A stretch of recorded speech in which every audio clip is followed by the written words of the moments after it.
Yeah, there was a lot of talk about a sort of rapprochement between the EU and China, and the logic is okay if Trump turns hostile, if the United States turns hostile, then the EU and China maybe get closer together.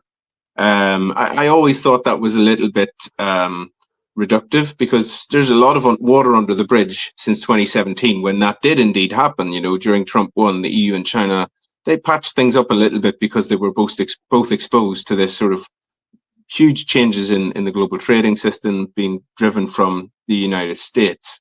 But yeah, I mean, the Chinese charm offensive was very insubstantive. It really didn't amount to anything.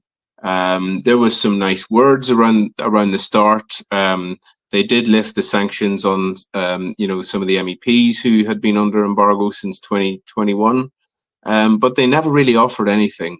And there was from January, February, you had this situation where von der Leyen, who had been extremely hawkish on China for several years, she sort of turned about face in January with several speeches at the Davos the World Economic Forum, and at a summit of EU ambassadors in Brussels in February, I think. And on both occasions, she said that the EU is open to deepening trade and investment ties with China.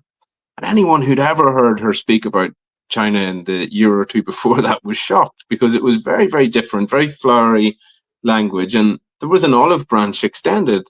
And then we had the Munich Security Conference, at which sort of JD Vance came and, totally defenestrated the Europeans in their own backyard.